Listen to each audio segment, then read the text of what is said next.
I have a question before we throw the session open, and my question is to Pradeep. Pradeep, it got me thinking, what you spoke about Ola cabs. Now, I'm from the service industry. I've been with hotels and restaurants and things like that.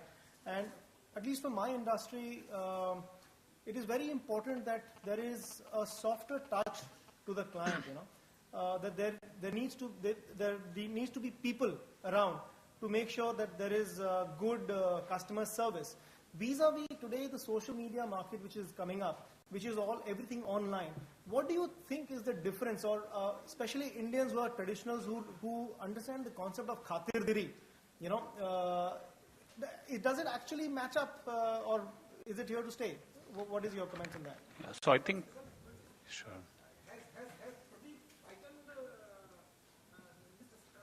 No. I'm not frightened, actually. It's a pertinent question, so thank you so much. But I'm concerned because I come from a hospitality background, and just imagine a scenario in my restaurant, which is a fine dining restaurant. I have self-service pickup, and I have digital menus where you come with your family, you put in your order, and there will be a blinker, order number so-and-so ready. You go and pick up your meal, and you have your meal, and then probably your plates, etc., you clear it yourself in a particular bin, and you go off. Would you enjoy that more, where there are no servers involved, vis-a-vis to the modern, to the traditional, but there are servers involved, and when somebody greets you at the table, and he makes you sit, puts water for you, etc., etc. So I'm just comparing Ola Cab, which is a service industry related. That's what my question is. Yeah.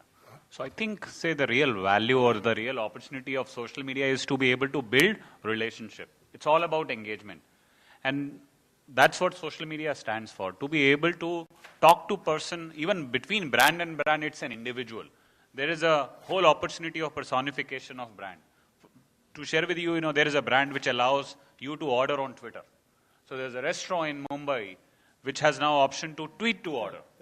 So, and I have many of my own experiences. So if you can allow people to be engaged emotionally, I think that touch, it's very difficult to quantify the benefit at that point of time. But believe me, especially for, and even in B2B, say finally B2B is all about people are making the decision. They are making for organizations. So in service industries, B2B is a big category. So it's the people who are making that decision, and that's what is possible today. So I think the brands who are doing good, like Zappos is the best example.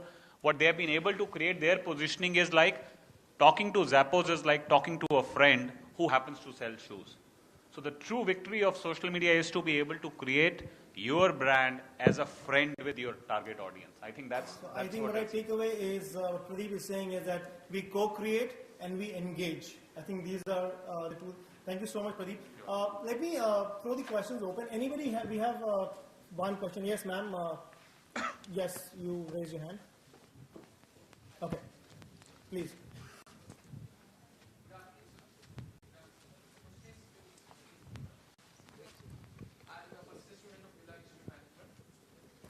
The question is, you have said something about Ola cabs and your experience with Ola cabs. And you are a very influential person on the social media. In the same way, there are a lot of people who are influential in their own social groups in social media. And in this context of big data analytics, can this big data analytics help companies in identifying these opinion leaders in Facebook or Twitter, and you give them that special identity somewhere or other, make them brand ambassadors or make them give them that identity power? Because Dr. Harivansh Chaturvedi in his opening speech also gave the data that more than 50% of 50% of youth today want to be identified.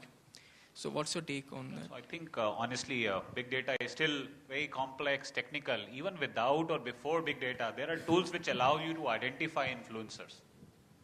Like there is a tool called Topsy on Twitter, and this is one of the official tools of Twitter now acquired by another company. So Topsy allows you to identify influencers on Twitter who have had conversation about your brand. And that is possible today, to be able to identify influencers. And also to, just refer to the first point you had said.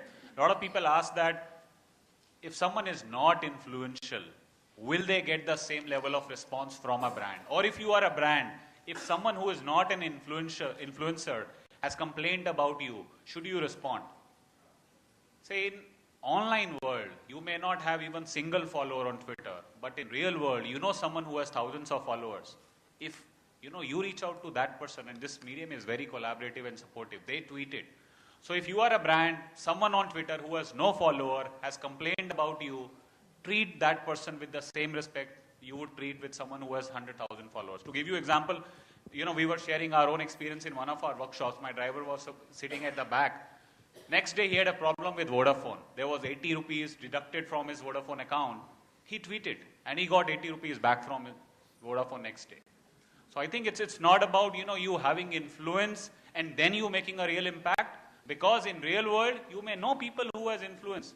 So you cannot take risk as a brand. So I think big data is still far-fetched. Without big data, there is tools which are possible, and that really is important. So not only to address complaints, it's also to for initiatives or campaigning. You can use this opinion leaders. Maybe such Absolutely. attempts are happening in the Indian industry right now. So people on Twitter who are influencers are paid per tweet. I'm not just talking about celebrities. People who have influence, they have that opportunity and brands use them. So a lot of the tweets which you may not know are actually being paid tweets by people. At the same time, the real victory is when you have a genuine influencer talk positive about you without you being, paying to them. So that's happening. Like influencer engagement is a big opportunity, and a lot of brands, especially consumer brands, are doing it very, very formally. Yeah. Thank you, Pradeep. Okay, from being a backbencher all my life, coming all these stairs down and standing here, it's been quite a journey. I was really scared in the morning, but I thank you all for being so responsive and patient and hearing us out. It's been a lovely session, a lot of learning from me. Thank you to my eminent people who spoke here, and thank you to the organizers. Now I shall hand over the mic to the lady here. Thank you so much.